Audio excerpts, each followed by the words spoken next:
Yesterday we spent a little time touching this thing with our hands. Today we're going to touch him with our stick and our flag. Maybe put string around his neck. Maybe put the halter on him. We're just going to go as we go. Yeah. He's a good boy. There. We'll see what happens.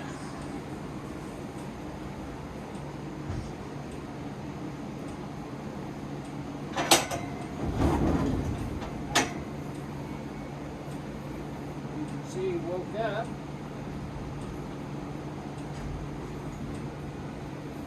When you're playing with these horses in these little pens, I can't stress enough. You really need to be safe and careful.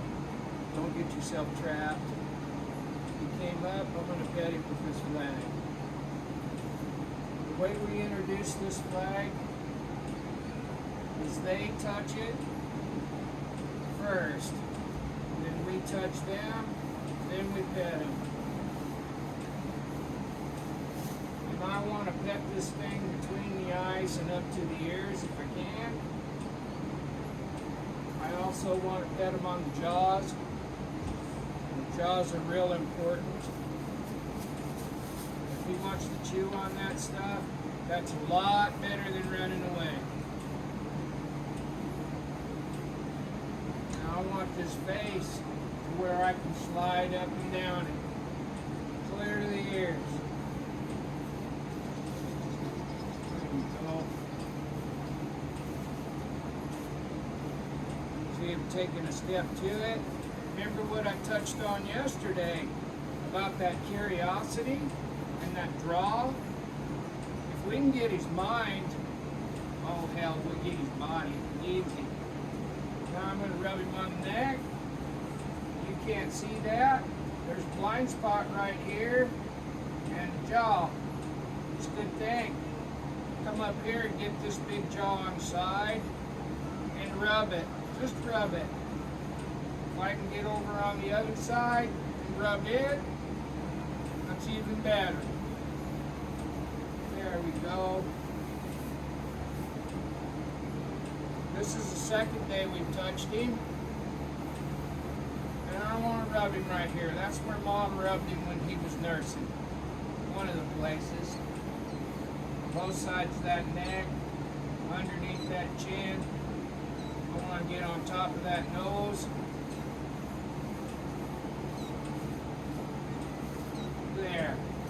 There. As long as he's not moving his feet, we're in pretty good shape. If he's moving his feet trying to get away, he's trying to get away. He ain't trying to learn nothing. And I'd like to be able to rub him between the eyes and up over his poll.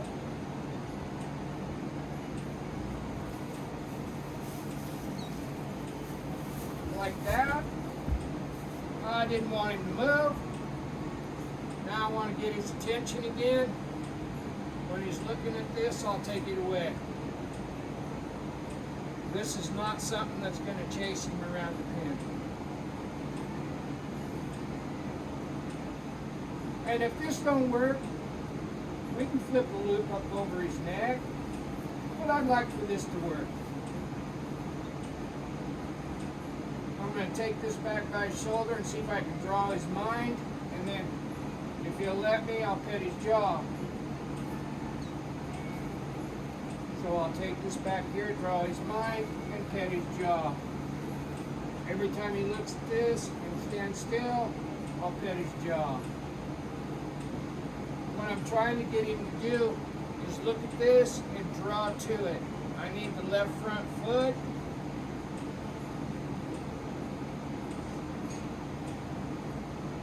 Wait.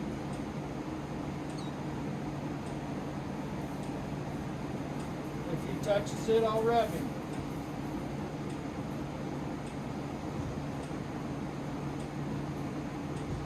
Now I'm going to touch his shoulder.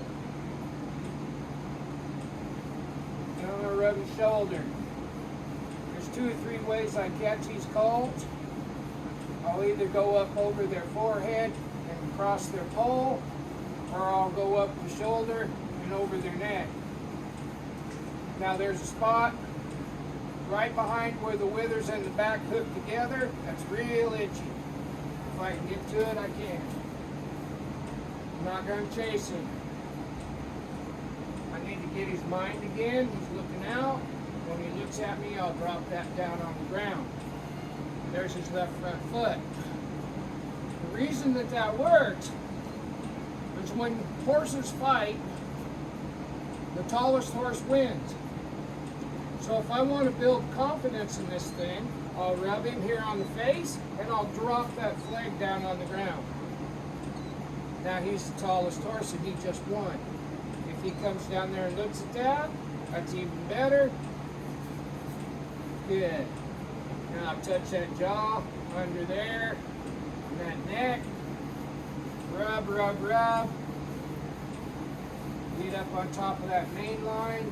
If he leaves, I'll get a rub in and I'll go down on the ground. There it is. And I'll rub him in the blind spot. I'm under his neck. I'm rubbing his jaw and his neck at the same time. It seems like that kind of crossfires them because they can only think of one thing at a time. So if I'm rubbing him on that side of the neck and I rub his jaw at the same time, he goes, what the hell? In my opinion, I don't have a scientific, that's not a scientific fact, but it seems like it crossfires them. And they kind of just sit there and enjoy it for a minute. I'm going to go back up here and I'm going to rub in between the eyes again. If he leaves, I'll walk up to his shoulder here and I'll rub his shoulder. If he looks at me, I'll drop that down on the ground. I want to draw him back. We'll ask again. Remember, I'm not going to chase his face. I'm going to rub his shoulder here, rub his neck. I'm rubbing up towards his ears. Get on that main line and draw that down. That's real close. There's that foot. He stepped over to me, and I'm going to rub his jaw. Remember, that jaw is real important. I'm going to go across his butt and take it down to the ground. Shoulder.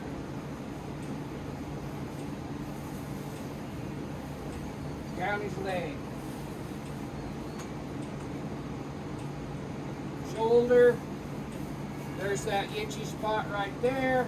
He looked at me, I'm going to draw this down.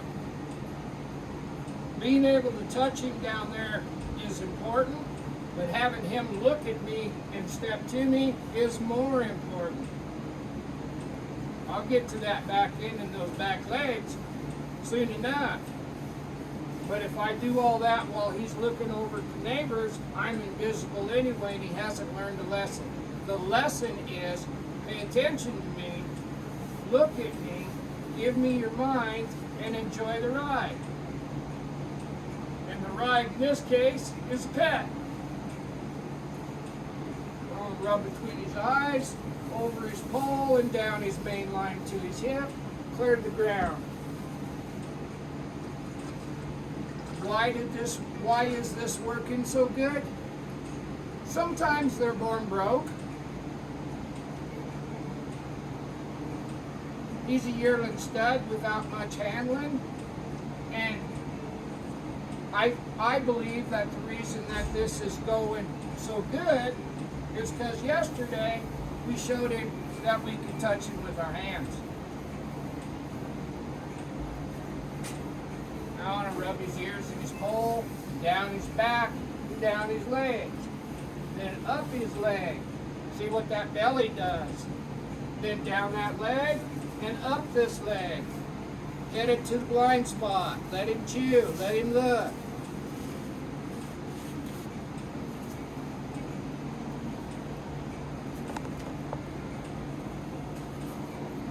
Now if he leaves, all I'm going to do is get his attention. That flag's right there. I'm going to move it around. Watch him. When he looks, I'll drop that down on the ground. I'll go right back to that tallest horse wins thing again. There, he came back. I'm going to pet him for coming back. Remember, I'd like to be able to pet him here. I can be able to pet him here.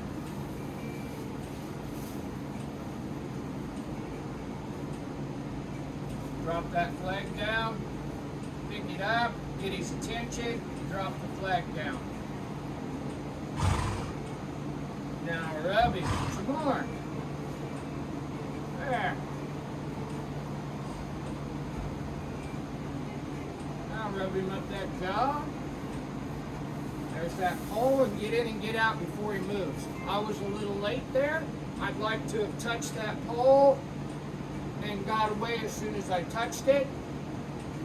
Now you see this position right here that he's standing in? I want you to be aware. All he's got to do is look to his left, and his hind feet are right in your belly. Be aware.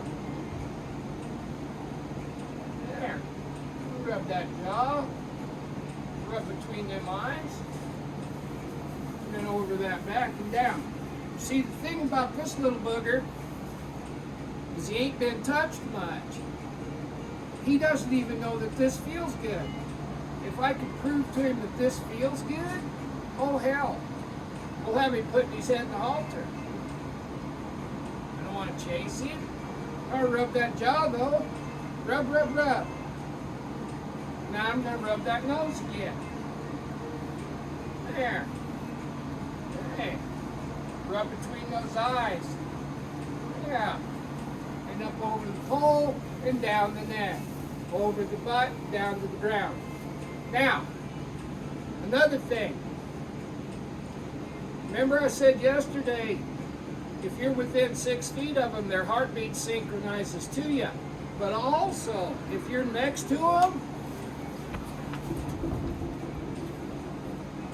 he was facing me with his hindquarters, so all I did was pick that flag up a little aggressively. I didn't touch him with it.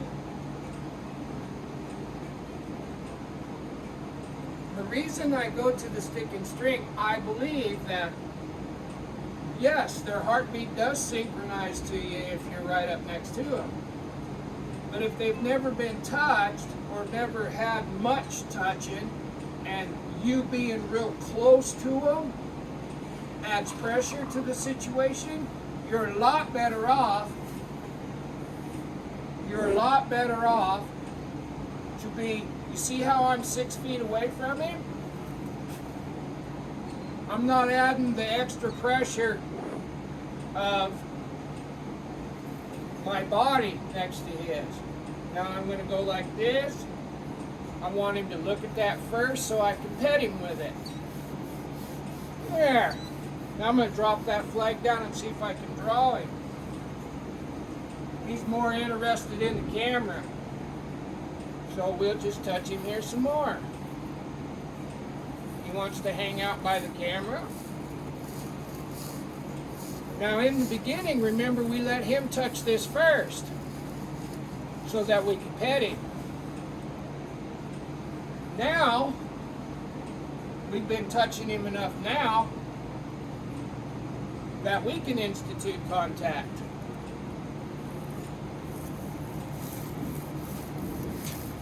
So this is all will too close, you can't see it, but I'm rubbing his jaw and rubbing his neck, rubbing his main line, there, down to that spot on his withers, under this blind spot, and up under his neck and rubbing his jaw.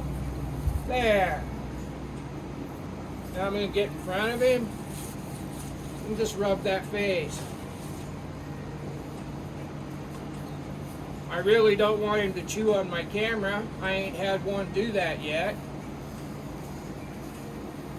So I'm just going to spend some time over here rubbing on him. He's not really looking at me right now.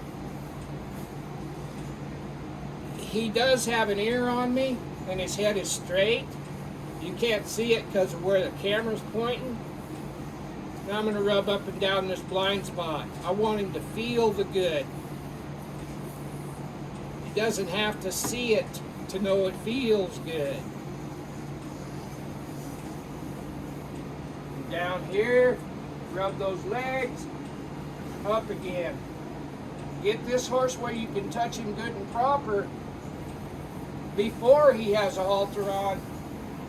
And this tells me that he's choosing to let me touch him instead of touching him because I got a halter on his head and I'm making him let me. There is a difference. He's not looking yet. There he's looking, so I'll pet his face.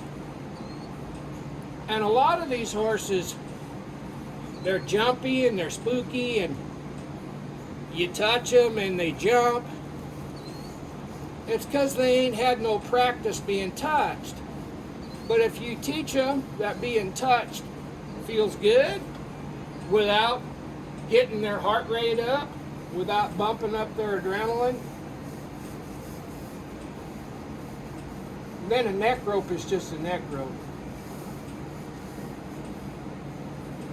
But once again, we're making sure that we have this before we go to restraint. This is not liberty work because I'm actually physically touching him, but he's choosing to stay here and let me pet him as opposed to me making him. That's the first steps of getting control of that mind and having this horse learn to control its emotions and teaching it how to think. I'll rub under that jaw. I'll twist that so you can see it just a little bit.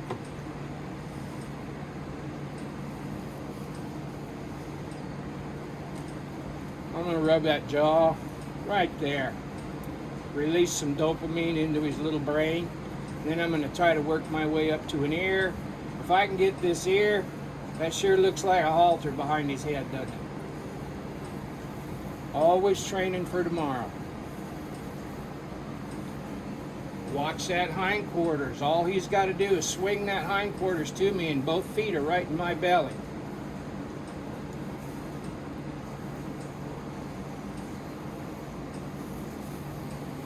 Down here and down to the ground. Then up here. And you might say, well, I'm only getting one side worked.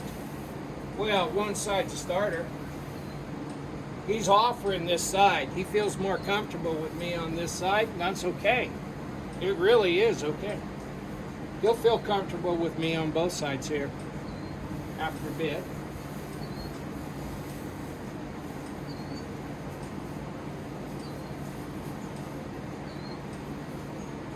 And we don't have to do this with violence. Now, I will tell you this, believe it or not, there's some horses that ain't gonna let you do this. Well, if you can't do this, what are you gonna do? Well, there's all kinds of things you could do. It just depends on how much time you have allotted. If you've got forever, you can just keep rubbing him with your hands and keep introducing the stick until he'll let you do this. And ever how long that takes, days, hours, months, years. If you're fine with it, I'm fine with it. If you have 30 days to get this horse to where you can shoe him, trim him, tie him up, and move him around, if in 2 or 3 days you can't get this done, you might just reach up there and put a loop over his head. But then you better know that it's okay to rope him, but you're not allowed to choke him. I'm rubbing his other offside ear right now, and that pole, there's the first part of a halter right there.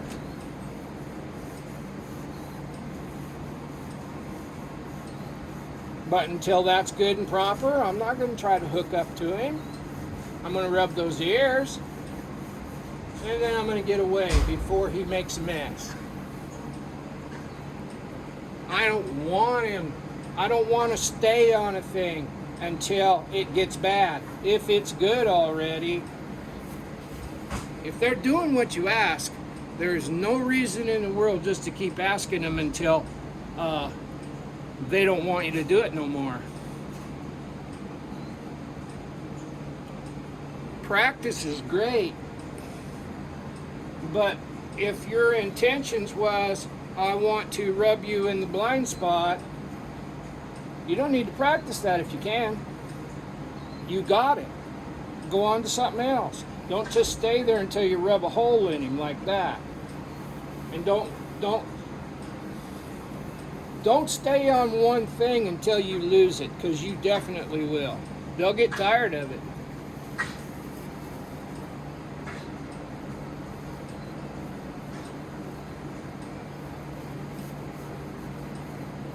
And then rub that ear. And then down that main line.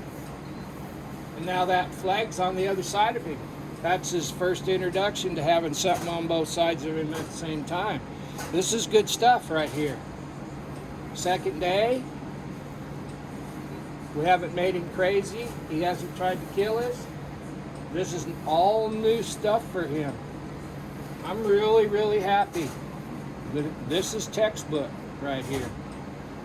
Now I'll go up here and rub that ear again. Get that flag over on the other side of his neck. He jumped a little bit. When you put something on both sides of their necks and they jump, 90% of the time they will jump towards you. Be aware. Now I'm going to go like this, and I'm going to pet him some more. I want to pet that jaw. There, there, there. Now he's still got that flag on the other side of him. You see him looking at it? If you can see that, that's got his attention. And that'll get you kicked or killed if you're not aware watching this horse. So I'll bring it back over on this side so I can rub his jaw. Now I'm going to rub his shoulder, neck, jaw.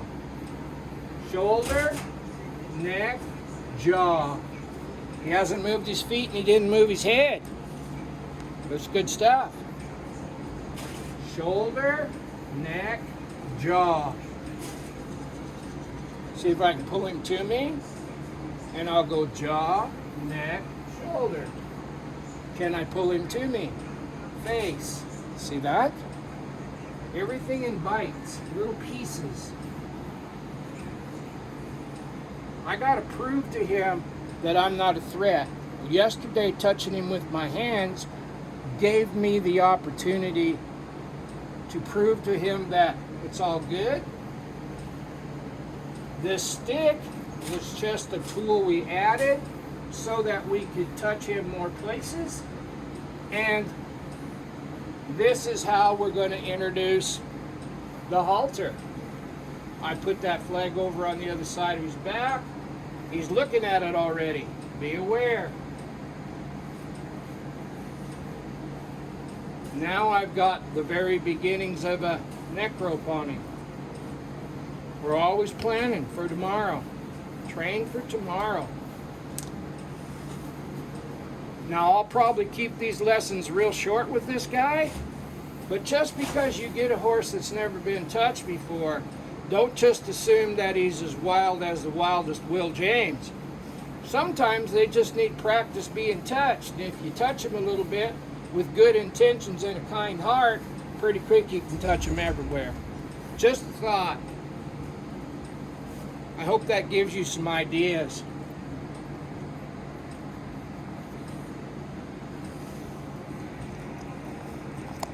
Now we might come back and I want to touch him here.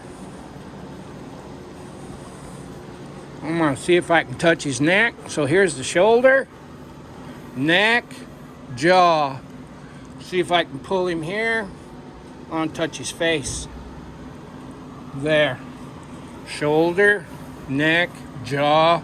Draw him over, pet his face. That's a starter. Tomorrow might even be a halter. And I'll work him again this evening. It don't hurt to do these little short works multiple times. But I got to rescue my camera. He's a curious little dude. There, there, there, there, there, there. That's the first. If I put a halter on his head, that's the first.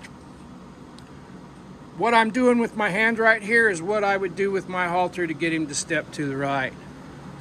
And I'm holding him. Oh, yeah. But anyway, we could play with him for hours and hours. As long as we're not burning him out on a thing, this kind of work won't hurt him a bit. But we got a bunch of them to do, so everybody gets their piece. And he got his little piece this afternoon. If it's not too blazing hot and my fans are working like they're supposed to, we might work with him again a little bit more. Enjoy the trip, guys. Bye.